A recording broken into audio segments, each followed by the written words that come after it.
We've spoken about crystals so much. Yeah. I'm sure the question that most of our viewers have right now Yes. are how expensive are these crystals? Yes, they are great, they work Yes. on you, they have a lot of benefits, Yes. but are they very expensive? Crystals are not very expensive. I think semi-precious stones and crystals are abundantly found in nature.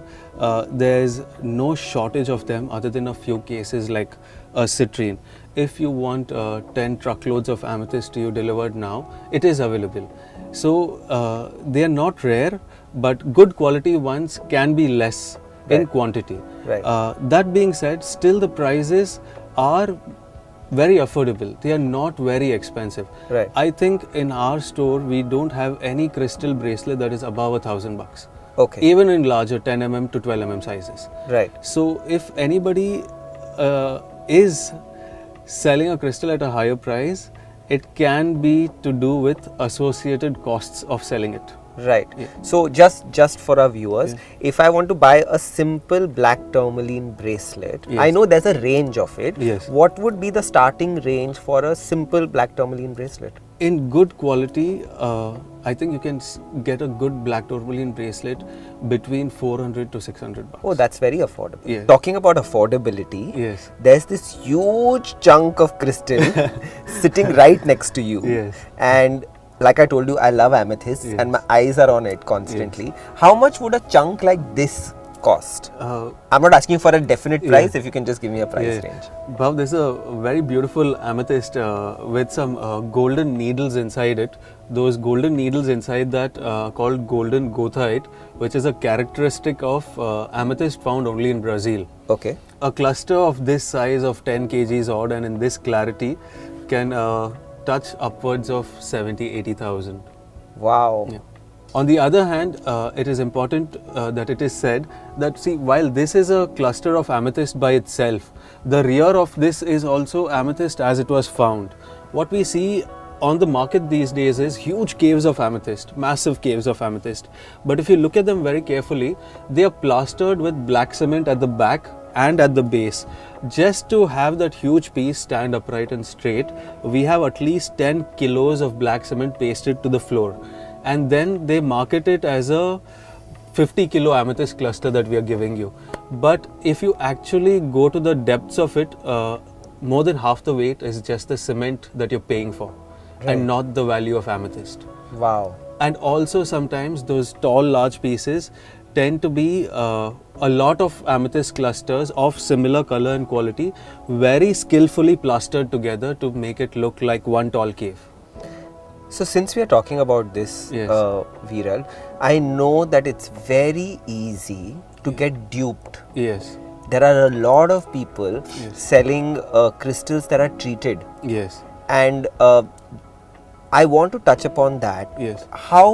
What is your take on fake crystals? Firstly, Yeah. how does somebody know that their crystal is genuine or fake? Okay. So that they are not ripped off. Yes. And they're not paying for 10 kilos of cement when they Yes. think they're paying for Yes. genuine amethyst. Yes. Let's talk about that, please. But these are 2-3 things that need to be addressed over here. First is crystal treatments. When a crystal is too colorful and very saturated in color throughout, like we have this citrine over here, which is so saturated in color all around. So this is basically, to start with, not even a citrine. This is clearly a piece of a random clear quartz rock which has been pasted with yellow all throughout.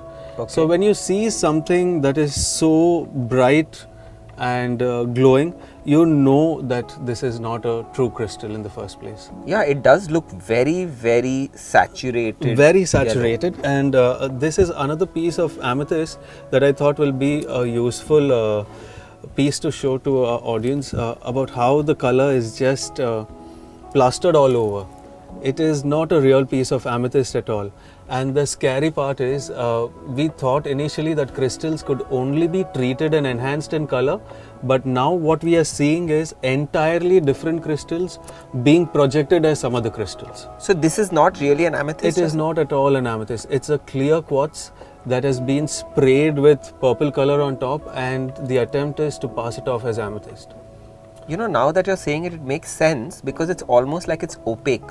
Yes. Like the color has just taken over the Yes. surface. Crystal treatments weren't this complex previously. Previously, they were just trying to make an existing crystal look a little better. And when you see saturation of color in a crystal at certain points, you know it is treated, because natural crystals tend to vary in color and saturation. They don't have a very uniform tone to it, which treated or fake crystals do. Right. Talking about fake crystals, the issue that we are facing today is fake crystals being passed off as natural crystals with a certificate from a gemological lab that calls a fake crystal natural. So it's a true certificate for a fake crystal. Yes. Certificates accompanying with crystals today have little or no value at all, because we have seen numerous instances where fake crystals are passed off as natural origin and natural crystals on certificates. Right. So the entire meaning of the certification or the certificate itself has been lost. Right. There are very few labs of absolute reputation, and their names would be GIA and IGI. Okay. But another problem that arises in requesting a certificate from these laboratories for a piece of amethyst like this is, this amethyst might cost us 2,000 odd bucks. Right. But to get a certificate from GIA or IGI will set you back by 10,000 odd from these reputed labs. So then it's not a feasible solution to get a certificate from a lab like GIA or IGI. Then the only option that a consumer is left with is to buy crystals from a person of trust and repute. And if you are not able to find a person of trust and repute initially, and you buy a crystal just like that, you have a certificate along with it which calls it natural, you have a doubt thinking that the crystal might not be natural. The easiest thing you can do is take a HD video and a photo of this crystal and upload it under the identification tab of this website called mindat.org. Sorry, It's can you say that? mineraldata.org. The short for that is mindat.org. So when you upload a crystal or a rock under the identification tab over there, you have mineral enthusiasts and scientists from all over the world who specialize in this field answering and commenting on the photo or video that you have uploaded there. So you might get on their nerves because they are not looking to answer questions on random crystals. They are there to answer questions on more rare mineral specimens that one may find and be unsure of what it is. But sadly, I think that is the only option that you're left with right now. I'm sure that after watching this episode, Yes. people know who is a trusted person to go for to buy their crystals. So they may not be duped really. Yes. If you don't have access, then try this. Yes. Right. Yeah. They have access to you right now. Thank you. So